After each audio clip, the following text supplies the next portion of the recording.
that Patty Murray has the TIGER program that's going to put a bunch of money into the port and create a bunch of jobs. When will we see that go into effect? A lot of that goes into the rail improvements. You know, we're very fortunate again in our community because we're so centrally located. We have great access at our port. We have great rail access.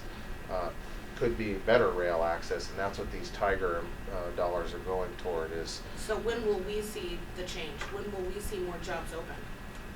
well, those monies will create construction jobs right out of the gate. At the end of the day, those are rail improvements that will create more efficiency for rail traffic through our community. So regarding the light rail system that might be going past Clark College, if this does end up becoming a reality, how does the city plan on combating our already problematic parking here? Because people would be able to park for free and we don't have enough spaces. As Clark College continues to grow, it's clear that not everybody can continue to drive their own car. It was a problem when I was here. I know it's a problem now. I come to the campus regularly and am routinely late because, you know what, I don't factor in 15 minutes to drive around and try to find a spot close to where I'm supposed to be. So, Mayor, I'm going to jump in here and follow up. Are you saying that there would be no provisions for additional parking, even though this may be the deposit site for for light rail? It would be take the bus students?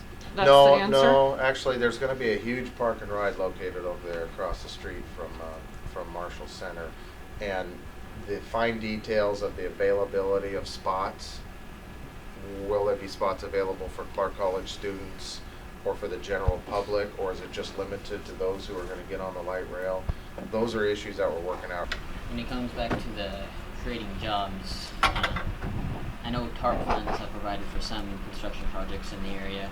I was wondering if there's been any kind of lobbying whatsoever to get funding for the Columbia River crossing out of TARP funds. Absolutely. We're talking at this point about a $3.6 billion infrastructure project, a new bridge, light rail coming into downtown to Clark College, frankly, and the reconstruction of 7 interchanges and the improvements of 5 miles of freeway corridor from basically SR 500 down to Lombard Boulevard in Portland.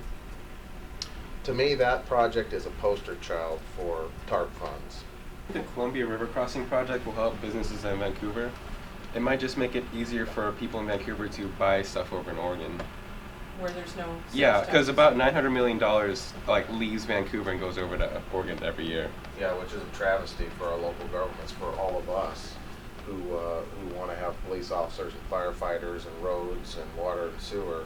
Every time you buy something in Oregon, it takes away from our community. In fact, the Chamber of Commerce is starting on a new campaign here shortly. They've entitled it "Do You Get It?" And it's going to be this, images and messaging about, hey folks, every time you shop in Oregon, it hurts our local public services. Okay, I'm going to get off the economy for a second and talk about something topical regarding the city council. Mm-hmm. I just wanted to know why the city council decided to approve the ethics sanctions against Jeannie Harris. We all have days, I think, when we wish we could take back something we said or we did. She had one of those days when it happened to be that the cameras were rolling. The Medor folks had their camera in the back of the room. Their folks came up to the podium and were prodding. And ultimately what set Jeannie Harris off was a fellow that came to the podium and started in saying, "You're a disgrace," and that's what just kind of blew things up. And frankly, that's unacceptable conversation in the public forum. It's not civil. That gentleman has not apologized. He should come and apologize for what he did. Councilmember Harris behaved inappropriately, tried to take over the meeting from me, came out after the meeting and confronted one of the council members. The council, I think the subcommittee felt like the council needs to show the community that it can police itself.